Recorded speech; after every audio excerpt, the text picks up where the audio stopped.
আপনি বলেছেন যে এই সংসদের বয়স 1 মাস, বাস বাট এই 1 মাসে রেকর্ড পরিমাণ বিল পাস হয়েছে বাংলাদেশে, যেটা বাংলাদেশের ইতিহাসে এবং সংসদের কোনো সংসদীয় পার্লামেন্টের ইতিহাসে এরকম আছে কিনা আমার জানা নেই, সেটা আমার জ্ঞানের অভাব থাকতে পারে। তবে বাংলাদেশের জন্য এটা একটা বিরাট ব্যাপার যে এই অল্প সময়ে আমরা কতগুলো অধ্যাদেশ এখানে পাস হয়েছে, বিল পাস হয়েছে।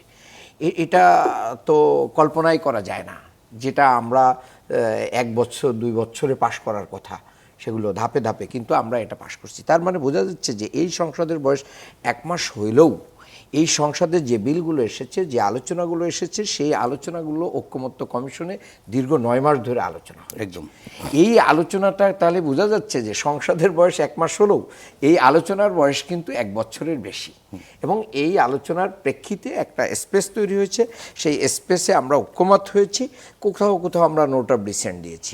এই সমস্ত জায়গা থেকে উভয় দল এসে আমরা গণভোটের মাধ্যম এবং জাতীয় সংসদ নির্বাচনের মাধ্যম দিয়ে আমরা একটা সরকার গঠনের মাধ্যম দিয়ে এই সংসদের যাত্রা শুরু হয়েছে।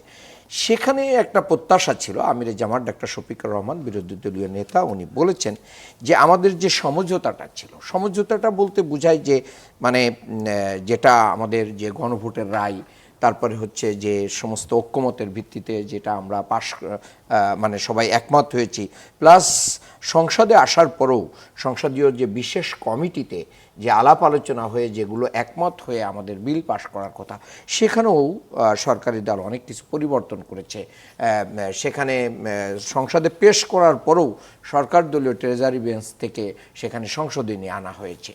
এই যে একটা ব্যাপার, এই ব্যাপারটা কিন্তু মানে আমাদের যে বিশ্বাস, আস্থা এবং সমঝোতা আমাদের যে রাজনৈতিক দলগুলোর ভিতরে ছিল সেইটা ভঙ্গ হয়েছে। তা আস্থা, বিশ্বাস, সমঝোতা যদি ভঙ্গ হয়ে যায়, আর যদি আপনি সেখানে পর্যাপ্ত কথা জনগণের জন্য বলতে না পারেন সংসদে, তাহলে আপনাকে তো সেই কথাগুলো কোথাও না কোথাও বলতে হবে, জনগণের কাছে তো জবাবদিহি করতে হবে। সেই জায়গা থেকেই কিন্তু আমাদের রাজপথের আন্দোলন বলতে, আমরা রাজপথের আন্দোলনটা এখন কিন্তু ঘরের ভিতরে আছি। রাজপথের আন্দোলন যেটা আমরা কোনো একটা সভা, সেমিনার, আলোচনা সভা, অথবা যেটা আছে উত্তর গেট বায়তুল মোকাররম, সেটাও অনেকটা ঘরোয়া জায়গা। কিন্তু বায়তুল মোকাররমের উত্তর গেটটাও কিন্তু অনেকটা একটা প্রাচীর দিয়ে ঘেরা, চারিদিক দিয়ে গ্রিল টিরিল আছে, এটাও কিন্তু একটা মানে রাজপথ বলা যায় না।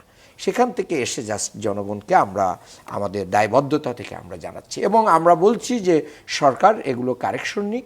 সরকার যদি এটা কারেকশন না নেই, আস্তে আস্তে ধাপে ধাপে আমাদেরকে তো জনগণের অধিকার আদায়ের জন্য আমাদেরকে কাজ করতে হবে। বিশেষ করে যেই দলের নেতাকর্মীরা গুম হয়েছে, খুন হয়েছে, আয়নাঘরে গিয়েছে, সেই দলের উপস্থিত গুম হওয়া ব্যক্তিও আয়নাঘরের বিলের বিরোধিতা করছেন।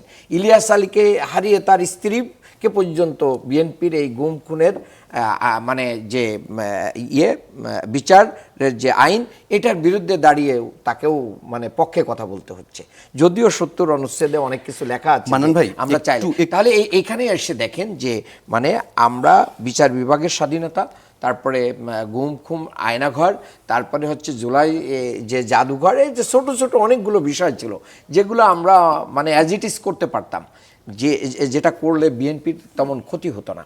হয়তো বা কিছু বিচারক নিয়োগ দেওয়ার পরে ওনারা এদিকে যাবেন কিনা তাও আমরা জানি না। তবে বাংলাদেশের মানুষ চরমভাবে আশাহত হয়েছে বিএনপির এই কর্মকাণ্ডে।